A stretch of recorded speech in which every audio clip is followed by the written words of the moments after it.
godhe waaqayyo maqaansaa yaa eebbifamu. Gooftaan har'as akka dinqiif akka ajaa'ibaatti dubbii sagalee isaa nu biraan ga'a jedhee abdii guddaan gooftarraa qaba. Kanaaf egaa yaa obboloota koo dubbii sagalee waaqayyoo kana na dhaggeeffannu yeedaloosaa fi walaloosaa qofa dhaggeeffannee darbotoo hin taane kun nu jijjiira kun jireenya koof ta'a jennee amannee fudhachuu qabna. Dhaloonni amananii waaqayyo irraa dubbii sagalee waaqayyoo fudhatanii dhaloota boru jijjiirramanii dhaloota jijjiirranii biyya jijjiiranidha. Kanaaf yeroo dubbii sagalee waaqayyoo kana dhaggeeffannu guutummaan guututti amantiidhaan guutamnee yaada qajeeladhaan guutamnee dubbii sagalee waaqayyoo kana dhaggeeffachuu qabna. Gooftaan hunduma keenya haa gargaaru. Gooftaan isin haa eebbisu. Egaa guyyaa dheengaddaa yookaan guyyaa jalqabaa boollatti awwaallamte keessaa baata kan jedhu mata duree Hafuurri Qulqulluun laphee kiyyarra kaa'e walii wajjin ilaalleerra. Akkasuma guyyaa lammataa yookaan guyyaa kaleessaa jechuudha. Argaaf dhageetti diinaa duratti waaqayyo bal'isee si eebbisa kan jedhu walii wajjin ilaalle. Inni sadaffaasaa yookaan inni har'a walii wajjin ilaallu baranni siif baras siif bari'as mata duree jedhu irratti walii wajjin ilaalla. Baranni siif barasiif bari'as mata duree jedhu irratti walii wajjin ilaalla. Nana manaa baranni nama baay'eedhaaf barasi hin bari'aafis maqaan waaqayyoo haa eebbifamu. Hafuurri Qulqulluun yeroo dubbii sagalee kana gara koo fidu waaqayyo akkas naan jedha ture.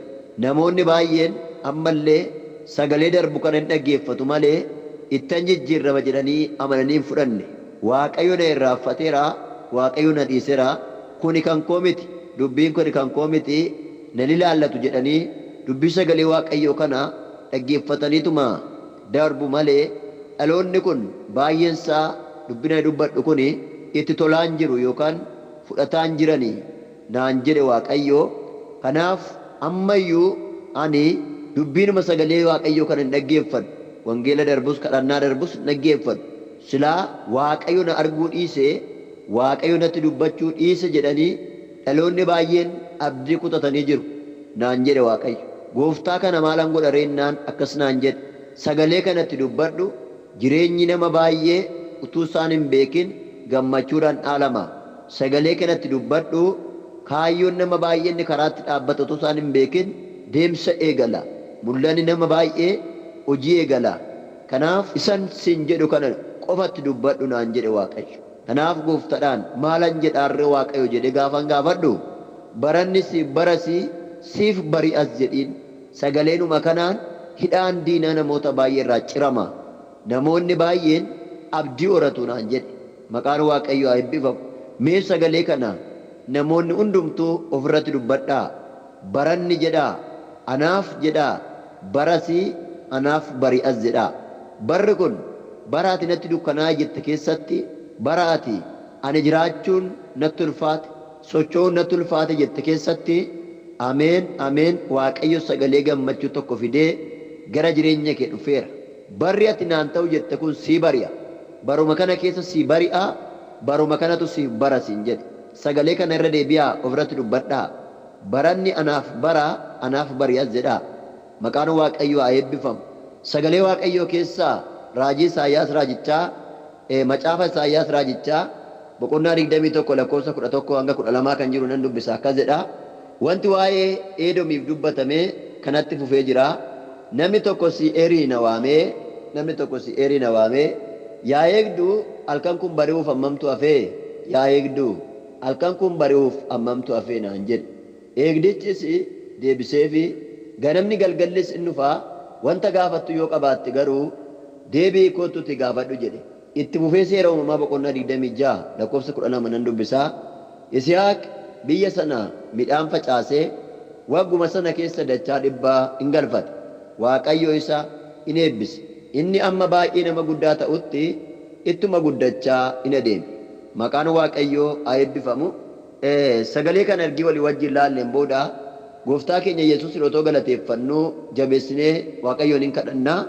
Barri kuni barri ati natti dukkanaa'e naan bari'u ana sechi abdii du'aa malee abdii jireenyaa nan eeggatu jettee waa'ee jireenya keetii tuqaa afuriin cufte keessatti waaqayyo garuu barri ati akkasitti itti miidhamte kun sii bari'aa barri kun kan keetii guyyaan kun kan keetu sin jedha.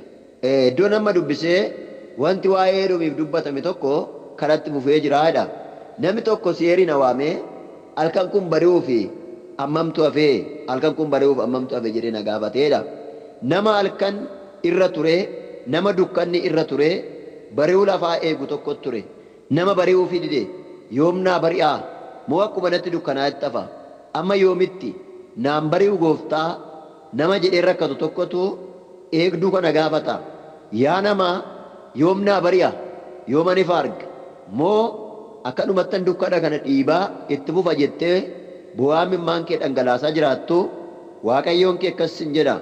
Bu'aa ittiin fuftu baranni sii baraa sii bari'a sin jedha.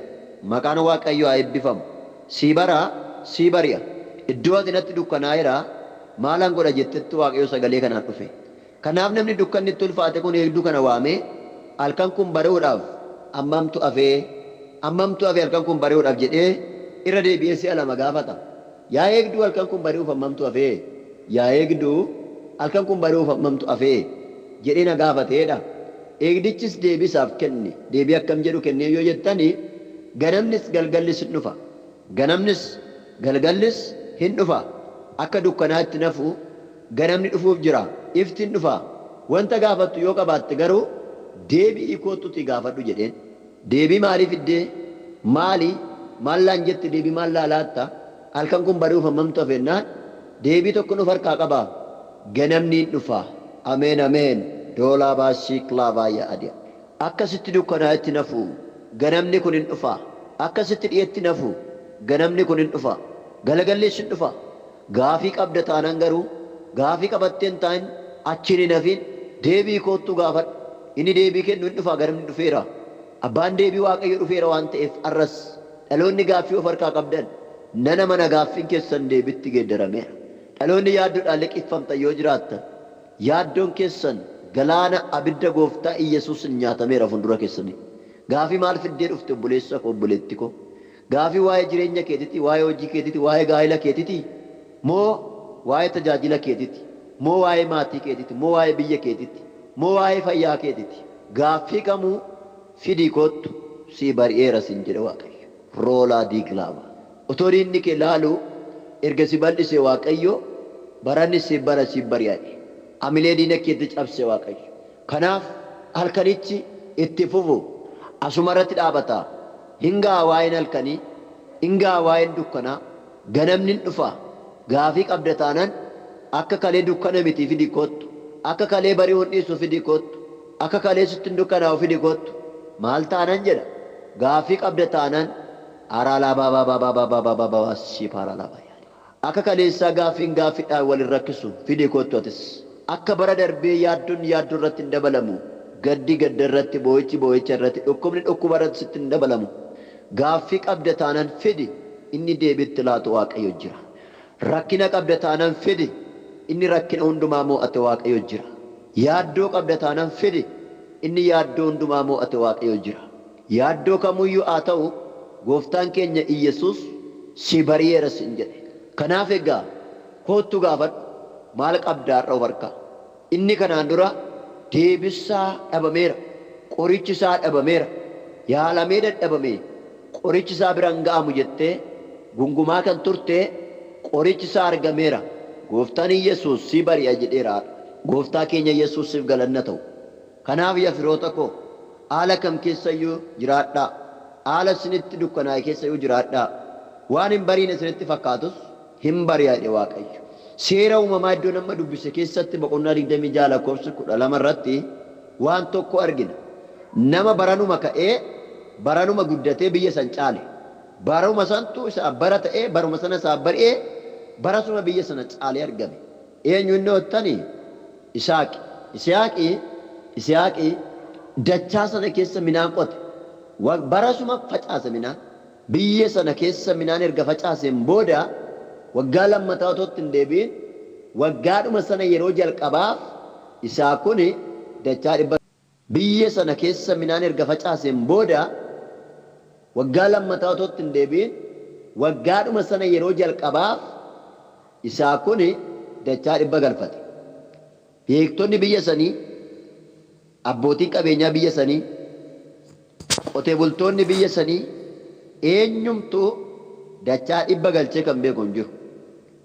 Bar tokko garuu nama tokko bara ta'ee barasuma bari'ee fi barasuma waan haaraa argee barasuma dachaa sana keessa dhaqee barasuma qotee barasuma dachaa dhibba galfate. Inni dinqisiifate biyya. Inni dinqisiifate. Waa'een kee biyya raajeffachiisa. Biyyi inni dinqisiifatan. Waaqayyo maal godheedha? Isa eebbiseedha. Gaafa Waaqayyo si eebbisu dinqiitu taasifana. Gaafa si bari'e Waaqayyo si eebbise diinonni amajaajiin kee dinqii kan arganii iddoo kaleessa turanirraa iddoo kaleessa si dhiibanirraa gara dudduubatti deemu. Hin dandeenye ishee hin dandeenye isa jechaati. Abdii mo'amuu isaanii fudhatanii deemu. Mo'amneerra sichi jedhaniitu sagalee mo'amuu isaanii fudhatanii bahu. Ati garuu sagalee mo'ichaa fudhattee galta. Ameen ameen. Sagalee mo'ichaa. Sagalee mo'ichaa gaafa jedhamu waanuma xiqqoo namatti fakkaachuu danda'a. Sagaleen mo'ichaa qoosaa miti. Jaaglooba. Sagaleen mo'ichaa ilillee of keessaa qaba. Sagaleen mo'ichaa gammachuu sirba faarfannaa of keessaa qaba. Sagaleen mo'ichaa galata of keessaa qaba. Sagaleen gaddaa garuu boo'icha qaba. Wawwaannaa qaba ilkaan qaruu qaba.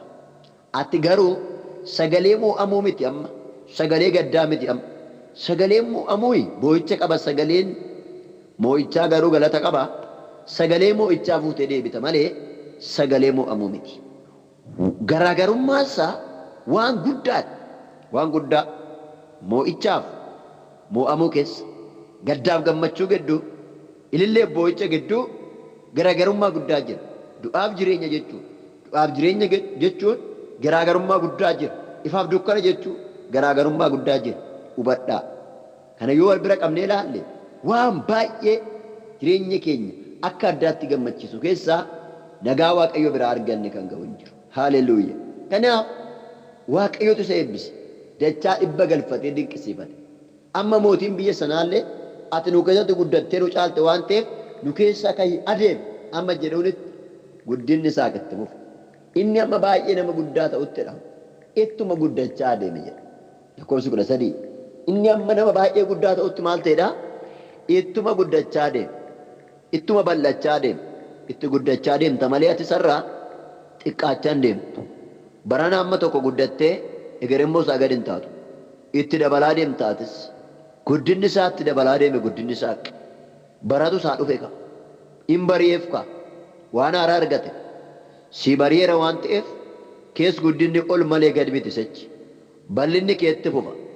Waaqayyo gidduu kana sagalee kakuutiin gara jireenya keenyaa dhufee Waaqayyo waan nuu kakatuuf qaba. Nama baay'eetu abdii kutate naan jedhe Waaqayyo. Nama baay'eetu hankoo cufameera jedhe naan jedhe Waaqayyo. Nama baay'eetu boo'aa jira naan jedhe Waaqayyo. Nama baay'ee irraan imimmaan haqa naan jedhe Waaqayyo. Nama baay'eedhaaf han bariisisa naan jedhe Waaqayyo.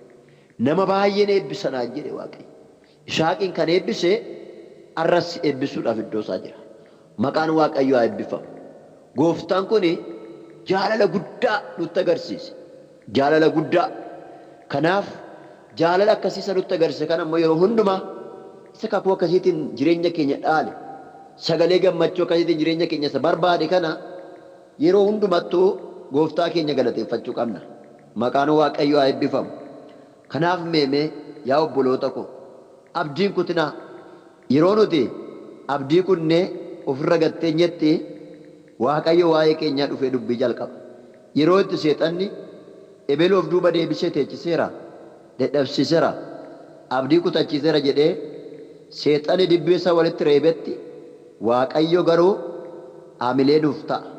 Lafa qufnee nu kaasee dirree galataarra nu dhaaba. Waaqni nuti akkanatti waaqessinu kuni Waaqa qoosaa miti. Baay'ee Waaqa jabaadha. Kanaaf jabaa kana qabda waan ta'eef jabaan biyya dhaalessinaa. Ani jabaadha kan ofiin jedhe si bira ga'ee harka kennata. Sababni isaa jabaa waan hundumaa kan ta'etu gooftaan si faanaa jira. Ulfinni guddaa Waaqayyoof haa ta'u. Inni beekadha. Beeka kan ta'e kana mee hin galateeffanne. Erga jettee naaf bari'uudhaan Waaqayyoon. Dukkana narra ture sana narraa kaaftee ulfaadhuudhaan Waaqayyoon. Naa bari'a naan jette.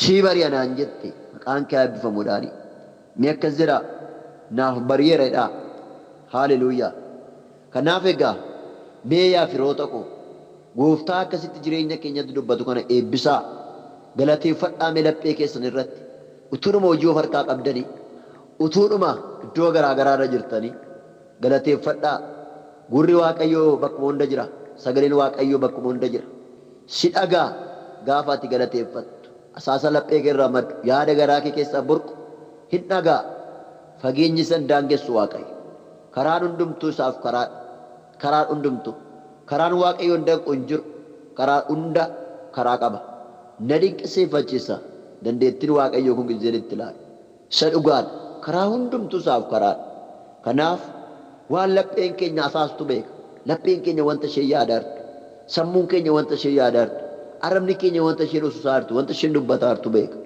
yaada maaltu laphee kee keessa gammachiisime waaqayyoon galateeffadhu galatoomi waaqayyoon dhimme hidhaa koo hiiktee galatoomi jedhiin gaaffii koo deebistee galatoomi jedhiin ba'aanarraa buustee galatoomi jedhiin naa bariisifteettaa galatoomi jedhiin galanni siif haa ta'u dhimme isa nuu bariisise waaqayyoon galateeffadhaa isa bara nuu fide waaqayyoon galateeffadhaa wanti baay'een barri isinitti dhumeera otoo nuun jedhanii isa bara nuu fide mee gooftaa galateeffadhaa maqaan waaqayyoo eebbifamu waaqayyoo waaqa eebbaa waaqa ulfinaa waaqa nagaa waaqa jaalalli isaa addaa waaqa garraamii waaqa koo waaqa saba kanaa maqaa gooftaa yesuusiin galanni siif haa ta'u jaalallee fi michuu amanamaa michuu koo michuu bara baraa gooftaa yesuus maqaan kee haa eebbifamu yaaddoo koo hundumaa yaaddoo saba kanaa hundumaa galaana abidda hafuura qulqulluun jireenya isaanii duukaa kan dhangalaaste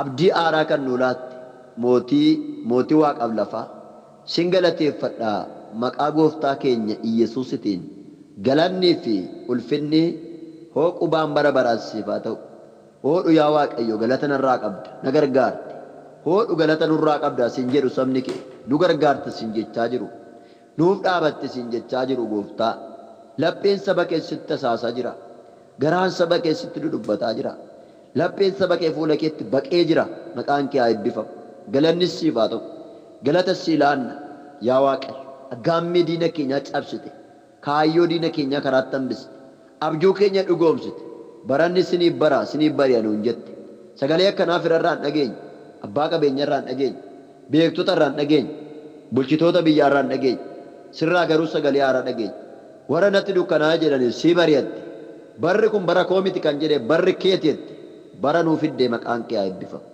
ilaa yaa waaqayyo gaafii yoo qabaattan fidaa koottaa erga nuun jette ganamnis galgalis dhufa gaafii yoo qabaatte garuu deebi'i kottu gaafadhu dubbi sagalee jedhuun gara jireenya keenyaa dhufte ilaa sabni kee gaaffii qaba gaafii waggaa lakkaa'e gaafii ji'a lakkaa'e gaafii guyyaa lakkaa'e kan sa'aatiif sakandii lakkaa'e gaaffii amma laphee isaaniirra jiru gaafii qabu maqaa gooftaa Yesuusiin gaafii saba keetii amma deebi'a argatu sin kadhadhe wanta si kadhadhe immoo na dhageessa maqaa Yesuus Kiristoos nama Naazreetiin ammaa kaasee yaa waaqayyo sin kadhadhe gaafii qabu gaafii isaanii deebi'a argatu gaafii yoo qabaatte fidii kootu hin jenne iyyata saba keen fidee fuula keetti dhufe yaa waaqayyo gooftaa yeroo kana iyyata obboleettiin koo of harkaa qabdu iyyata obboleessi koo of harkaa qabu iyyata qabu sabni kun naannaa gilooraa laba adiyaa irraa laba baandoo seepiraa laba adiyaa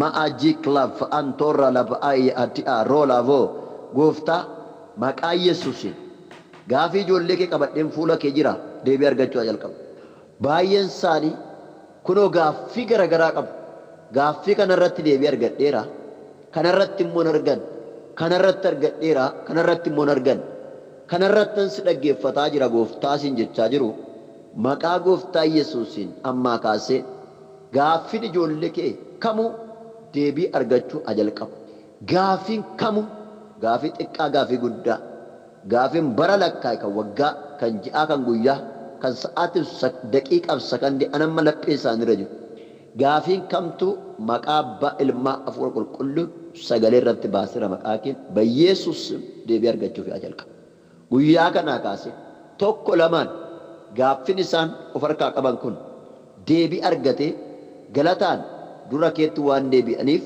maqaan kee yaa eebbifamu. Obboleettiin tokko harka kee mirgaa kan si cabsu, harka kee mirgaa kan si adoochu. Yeroo hundumaa harki kee mirgaa kun yeroo tokko qodaannaa lafa fuudhaa turre dagattennaa harka naan kaaftu sirkaa lafa dha'uuf ariifatee duukaa kuftee kaasee qabu. Baay'ee harki kee kun si adoodha. Shidii dallaa Waaqayyo akkas naan jedhe. Harki kee kun akka hin hojjenne paaraalaayistii gochuudhaaf diinni kiyyoo diriirsee aggaammatee ture. Baranni siif bara siif bari'as nagaan kee guututti deebi'adha Waaqayyo. Harka kee mirga kanaa ol kaasi si'a sadi raasi naa bari'eeradhi nagaan koo naa deebi'eeradhi siifan kadha. Waaqayyo gooftaa maqaa Yesuus dhukkuba diinni obboleettii kana irratti darbate harka ishii naaffisuuf paaraalaayistii gochuuf hojiidhaan ala gochuuf kan diinni hafuuratti baafate ergamaan seexanaa maqaa Yesuusin harka gadi dhiisee adeema. Gadi dhiisee adeema. Nana baadha. Jaallaa araalaa ba'aadii kiloovaandoosiiba maqaa gooftaa maqaa Yesuusin gadi dhiisee adeema. Sagaleen irratti dabarsa. Sagalee qulqulluu. Sagaleen irratti darban. Sagalee qulqulluu. Sagalee humna of keessaa qabu. Sagalee jabina of keessaa qabu. Yesuus bilisa ba'a. Bilisa ba'i. Ammaa kaasee maqaa gooftaa Yesuus irra adigamu. Irra adigamu. Bifa dirii kan fakkaatu. Harka obboleettii kanarraa yeroo inni ciccitee harca'uun argaa. Jaalala labaatoona maqaa laapooraa laba. Ayya atti avoo. Maqaa gooftaa maqaa Yesuus ammaa kaasee jireenya ishii eegan qaba. Harka ishii akka sochoone kan godhe. Maqaa Yesuus irra adigamu. Ajaja irratti dabarseera. Maqaa gooftaa kun ajaja irratti baaseera. Maqaa Yesuus ajaja irratti baaseera. Ajaja irratti dabarseera. Yesuus ammaa kaasee nagaan obboleettii kanaa guututti deebi'eera. Akkas jedhu ofirratti dubbadhu. Nagaa guutuu argadheera jedha. Nagaan kun sirratti haa irraanfatamu bara baraan maqaa gooftaa keenya Yesuus. Dhuga baatii qabadhu kottu. Gooftaan bilisa si baaseera. Gooftaa maqaan kee bara baraan haa eebbifamu. Yeroo ammaa kanatti yaa Waaqayyo kana duwwaa miti rakkinaaf gaaffii gaa'ila isaanii, gaaffii tajaajila isaanii, gaaffii mul'ata isaanii qabatanii kan jiran maqaa Yesuusiin ammaa kaasee kunoo yaa Waaqayyo sagaleen deebinsinii dhufeera jedhu gurra isaanii haaseera. Yaa Waaqayyo kana waan gootuuf galanni siif haa ta'u.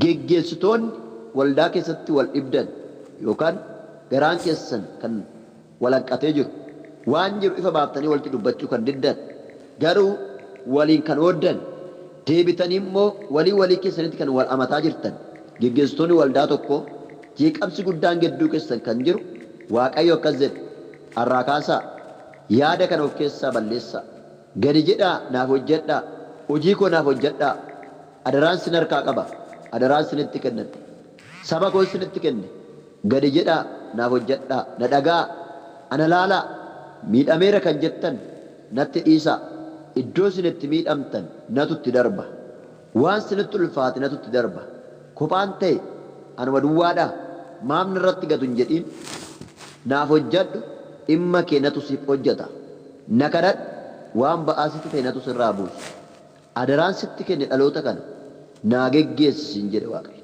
Tokkummaa keessan deebi'aa tokkummaa keessaniin walitti naan kadhadhaa gidduu keessanitti dinqiin godha waan haaraan godha dhimma keessanitti natu sinii darba na dhagaa naaf hojjedhaa dhe gooftaa.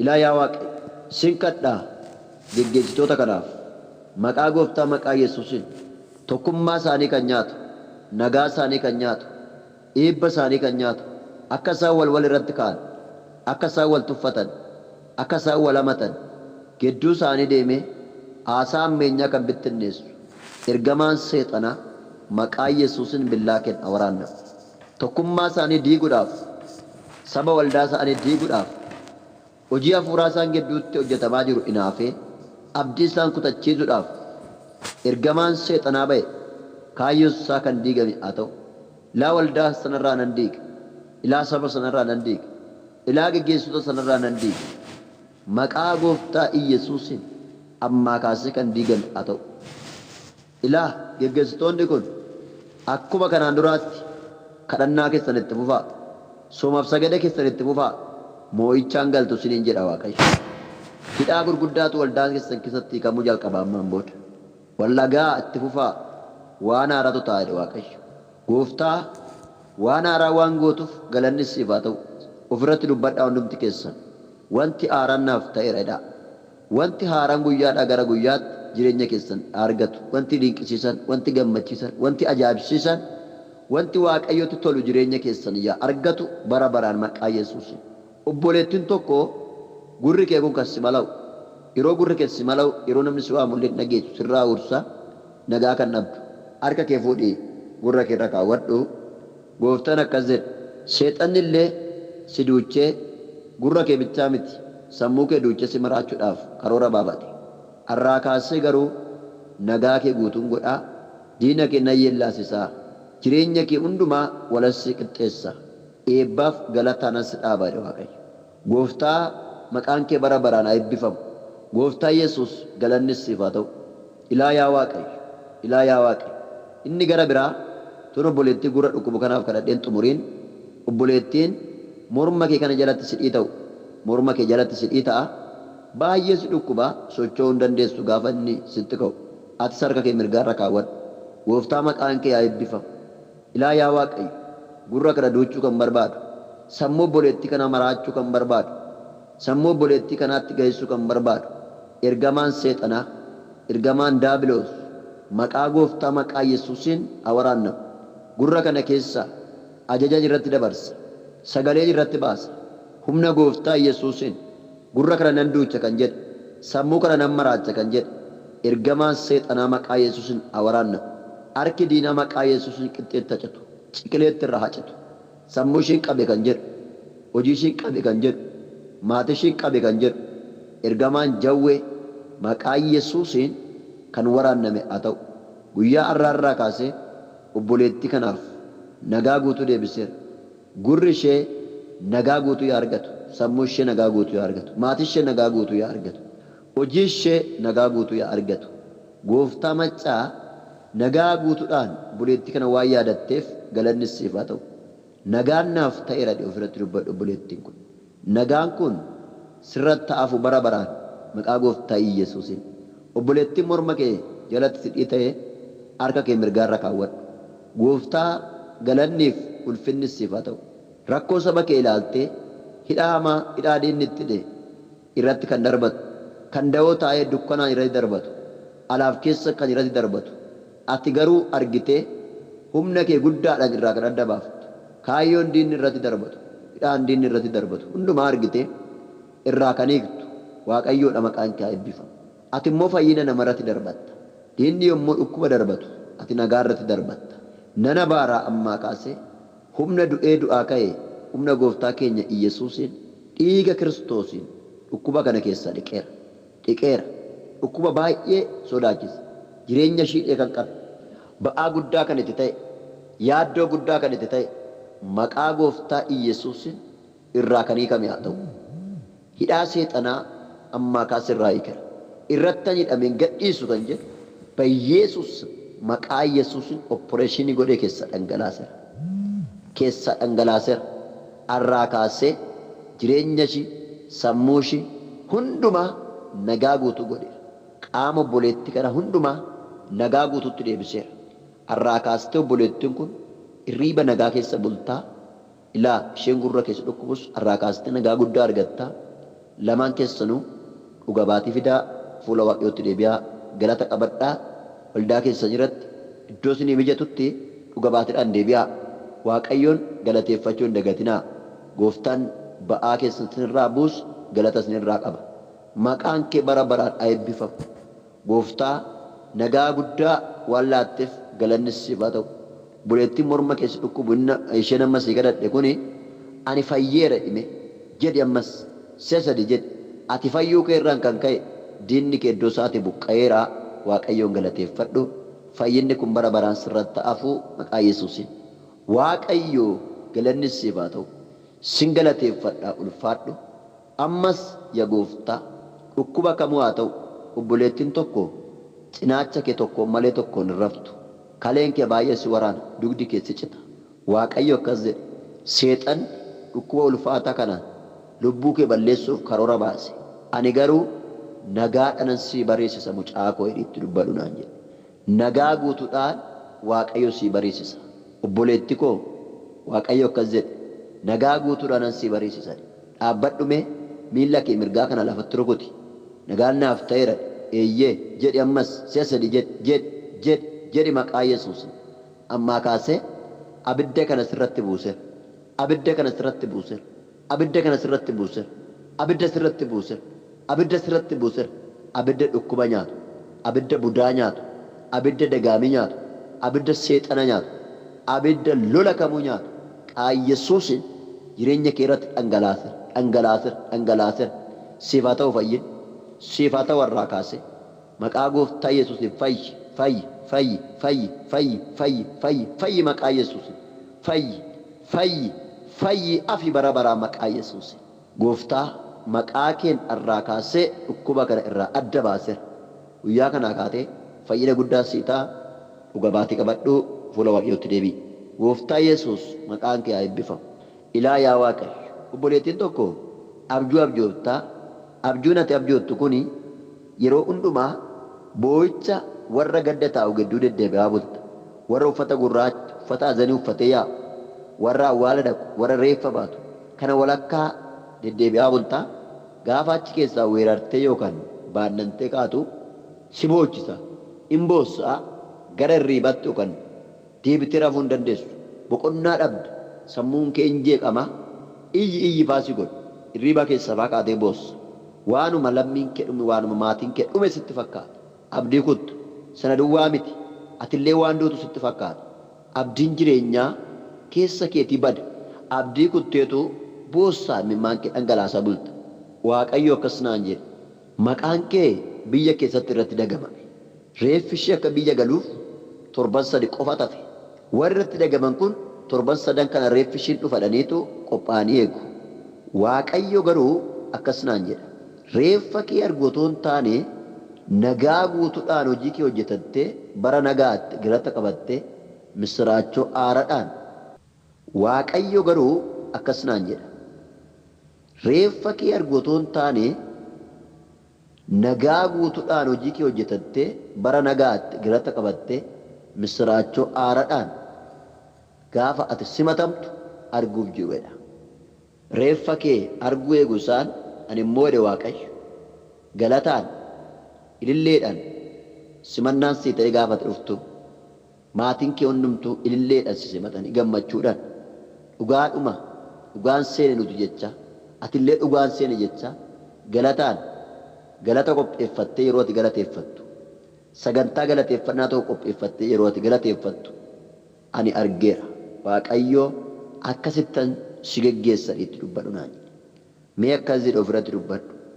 Utuu Waaqayyo na wajjin jiru jedhe ani hin qaana'u. Waaqayyo utuu ani si wajjin jiru ati hin qaanoftu sin jedhe. Gooftaa kanaaf galanna ta'u. Mee harka kee sammuu kee irra godhu. Irraa kaasee riba nagaa gammachuu waan haaraa dhaga'utti fufta. Gooftaa maqaan kee bara baraan haa eebbifamu. Ilaali yaa Waaqayyo gooftaa maccaa gooftaa hafuura qulqulluu maqaan kee haa ulfaatu. Kunoo yaa Waaqayyo gooftaa obboleettii kanaaf sin kadha.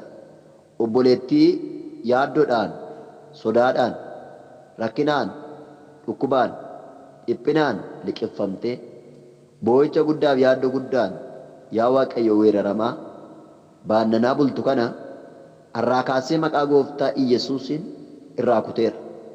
Irraa kaasee maqaa Iyyesuusin irraa kuteera. Guyyaa kanaa kaasee maqaa gooftaa maqaa Yesuusin bilisa ba'uun irratti lallabamu. Humna bilisa ba'u irratti ergeera.